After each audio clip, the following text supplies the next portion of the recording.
Aujourd'hui, on va voir 50 erreurs très courantes que les francophones font en anglais.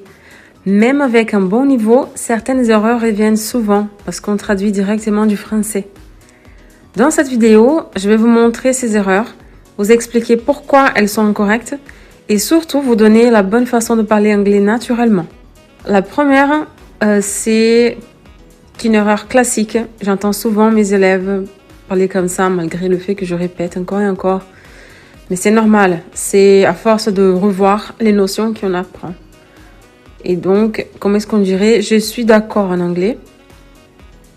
I agree. Si tu as dit I agree, tu as raison. Si tu as dit I'm agree, c'est une traduction au pied de la lettre. Donc, c'est incorrect. La suivante, c'est j'ai 25 ans. Comment est-ce qu'on dit ça? I am 25 years old. Et non, I have 25 years. Et à partir de maintenant, je vais dire les bonnes réponses. Je vais vous poser la question en français. Vous me donnez en anglais la traduction et j'affiche la bonne réponse avec la mauvaise réponse qui est souvent l'erreur classique qui est commise. Mais je ne vais pas répéter l'erreur parce que je veux que vous gravez dans votre cerveau ma voix en train de vous dire la bonne réponse et pas la mauvaise. Ok? Donc, on va commencer avec j'assiste à la réunion. Comment est-ce qu'on dit ça en anglais? Je vous donne un petit peu de temps pour réfléchir.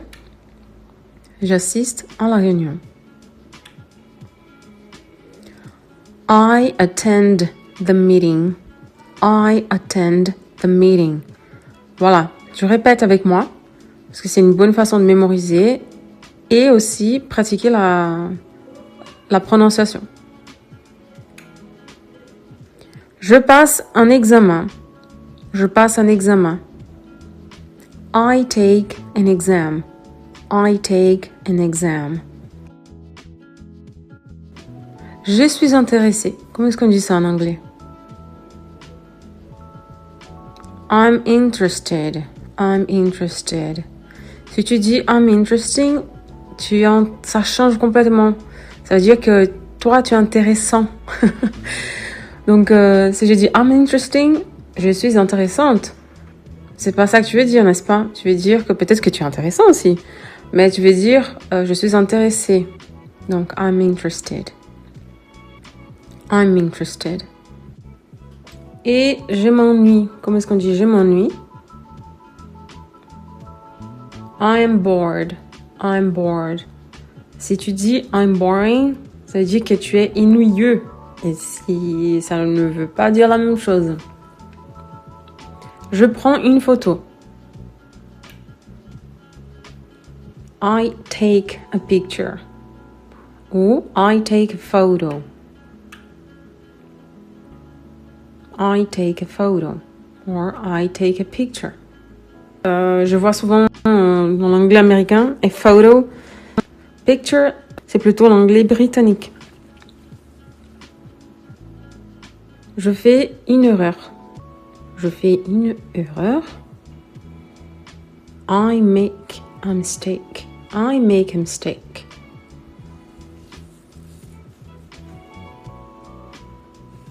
Je gagne 2000 € par mois. I earn 2,000 euros per month. I earn 2,000 euros per month.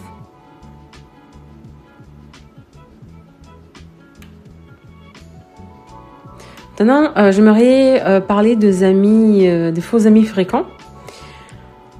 Donc, comment est-ce qu'on dirait en fait? En fait. Actually. Actually. Voilà. On a tendance à dire actuellement pour traduire actually, mais c'est un faux ami parce que actuellement veut dire currently. Un autre serait éventuellement. Comment est-ce qu'on dit éventuellement? Et ce n'est pas eventually, c'est possibly. Possibly. Parce que eventually, ça serait finalement. Et voilà. Une autre famille, librairie, on dit bookstore. Bookstore. Et bibliothèque. Library. Library. Université. College. College. Ça, aux États-Unis, on dit college. Et on peut dire aussi university. Et collège, it's middle school. Middle school. Bien sûr, lycée, vous savez très bien que c'est high school. Très bien, high school.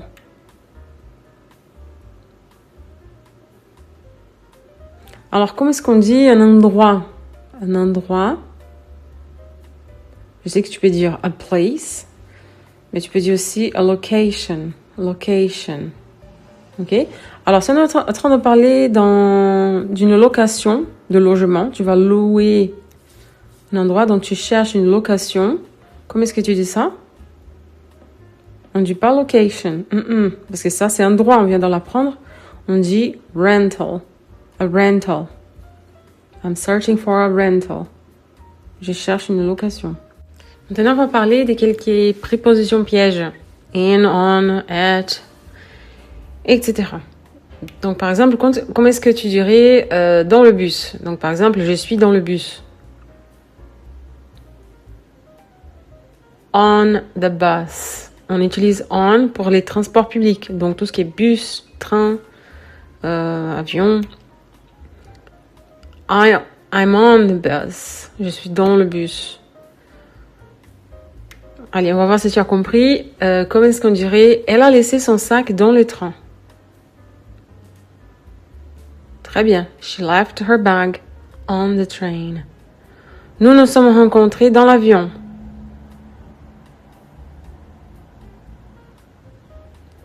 We met on the plane. Très bien. Donc, voici une règle rapide pour se souvenir de ça. On the bus, on the train, on the plane. In a car, in a taxi. Voilà, ça c'est ton petit mémo. Note bien. Fais une petite fiche de révision. Donc, comment est-ce qu'on traduirait cette phrase? J'habite à 50 rue du Soleil.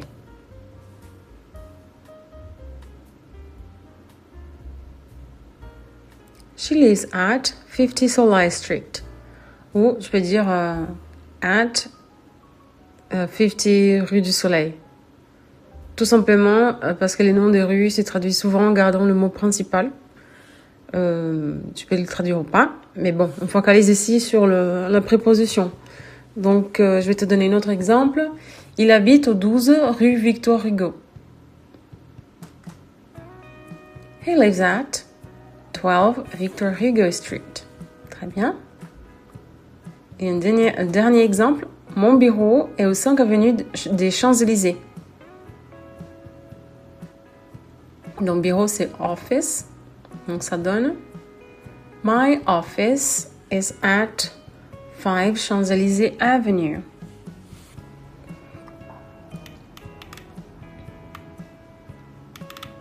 Alors, maintenant, on va focaliser sur la prononciation et quelques mots trompeurs. Par exemple, la prononciation du mot confortable. En anglais, confortable, c'est comfortable. Très bien. Comfortable. Là, à la fin, si vous voyez cette terminaison A-B-L-E, on va sûrement le accentuer au début. Comfortable, la première syllabe.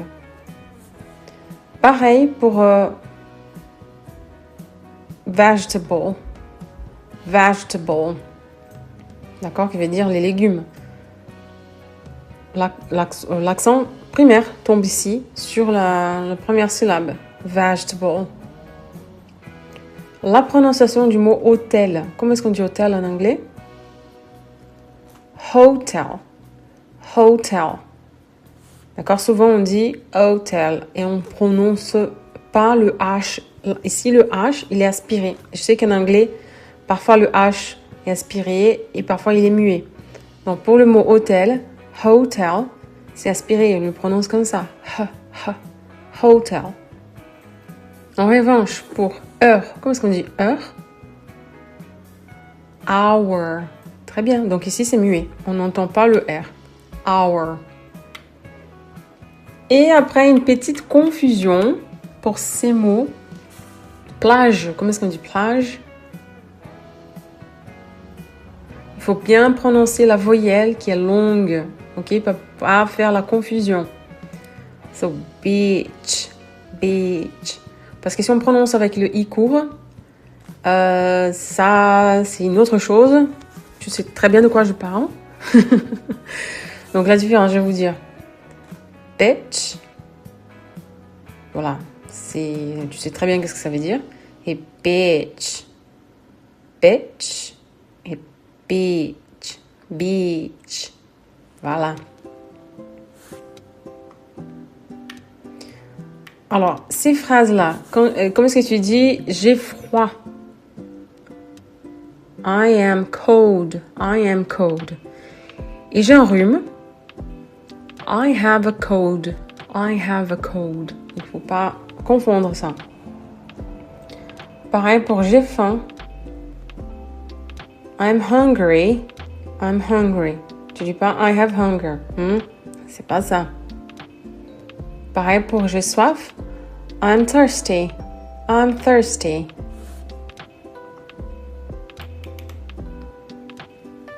Et comment est-ce qu'on dit tu me manques? Ça c'est facile. I miss you. Voilà, le sens est inversé. Si tu dis you miss me, tu es en train de dire toi tu me manques. Ou je te manque à toi. Bon, c'est pas très français ça, hein, mais tu m'as compris, j'espère. Ok, donc là c'est un problème de syntaxe aussi. Comment est-ce qu'on dit je te passe le sel? I pass the salt to you, and not I pass you the salt. I pass the salt to you. Donc to you, il faut pas les séparer, il faut qu'ils soient ensemble. Donc déjà c'est le pronom, le verbe, et après tous les compléments qui viennent après. Une autre erreur très fréquente, c'est les personnes sont, on traduirait people are, et pas people is, ok? Si tu dis people is, like people, ça existe, mais the people is, c'est plus dans le sens de peuple. On parle de peuple. Donc le peuple est content. The people is happy. Ok. Et si tu parles des gens en général, c'est people are happy. Et on n'a pas besoin du... Comment ça s'appelle ça? Il n'y a pas besoin du déterminant avant. The. On met pas the. Parce que c'est général. On parle des gens en général. On dit people are.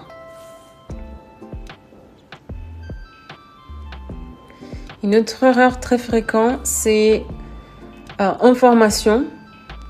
Si on parle au pluriel, on dit que en singulier, tu sais très bien que c'est information. Mais si j'ai dit les informations, information. Mais donc, par exemple, pour dire j'ai besoin de plus d'informations, information avec un S de pluriel, I need more information. Et là, information, pas de S. D'accord? Donc, par exemple, si tu vas dire une information, tu peux tout à fait dire a piece of information pour spécifier que c'est singulier. Et si tu vas dire, par exemple, j'ai besoin des informations ou de quelques informations, tu peux dire some information. I need some information. Donc, c'est pareil pour advice. On ne dit pas advices, jamais, jamais. Donc, pareil que information, c'est un nom indénombrable. Donc, on ne dit jamais an advice ni advices. Donc, par exemple, si tu vas demander un conseil, tu vas dire a piece of advice. I need a piece of advice. j'ai besoin d'un conseil. Et si tu as besoin des conseils au pluriel, comment est-ce que tu dis? Très bien, je crois que tu as compris. I need some advice, pour marquer que c'est pluriel. Ensuite, on a aussi meuble. Comment est-ce qu'on dit meuble en anglais? Furniture. Furniture. Donc, furniture désigne l'ensemble des meubles. Donc, par exemple, si je vais dire, traduis cette phrase.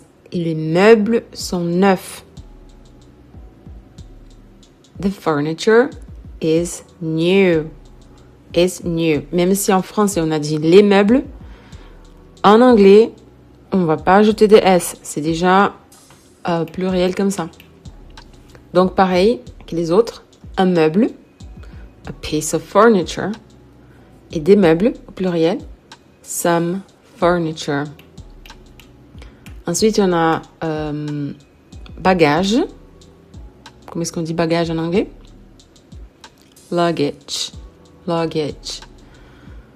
Donc, pareil, si j'ai dit mes bagages sont lourds, my luggage is heavy. Et pareil, on peut dire un bagage ou une valise. Hein. Tu peux dire a piece of luggage. A piece of luggage. Et des bagages au pluriel, some luggage. Donc, voici une astuce pour que tu puisses retenir beaucoup de mots liés à des ensembles ou des notions abstraites sont indénombrables en anglais. Donc, ça veut dire qu'on utilise souvent a piece of pour les compter, justement. Donc, un petit récap. Information, advice, furniture, and luggage. Bon, on va voir maintenant quelques confusions verbales qui sont des erreurs très fréquentes.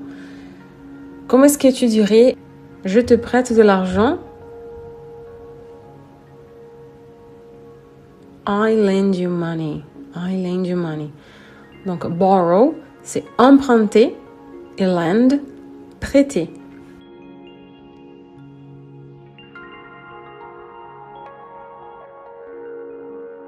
Je te propose. Comment est-ce qu'on dit je te propose?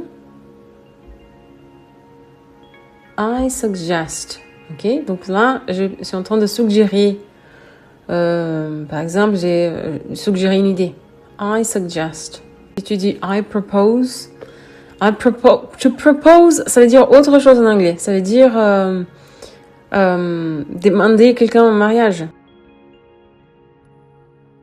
Donc, I propose to you.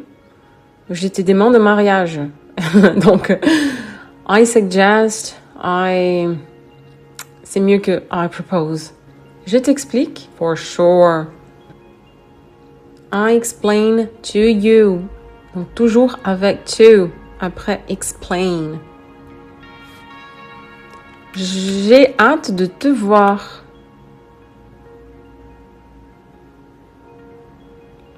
I look forward to seeing you.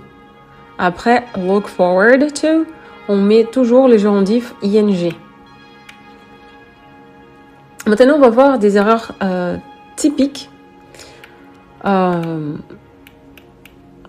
les gens qui ont un bon niveau d'anglais, ils font des erreurs pour ces exemples-là. Donc, allumer la lumière. Turn on the light. Très bien. Turn on the light. Turn on the light. Éteindre la lumière. Turn off the light. Turn off the light. Faire une fête. Organiser une fête. Have a party. Throw a party. To throw a party. Prendre une décision. Make a decision. Make a decision. Et faire un choix. Make a choice. Make a choice.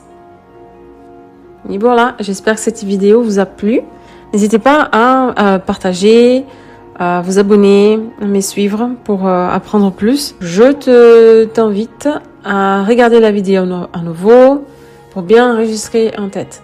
And see you later. Bye.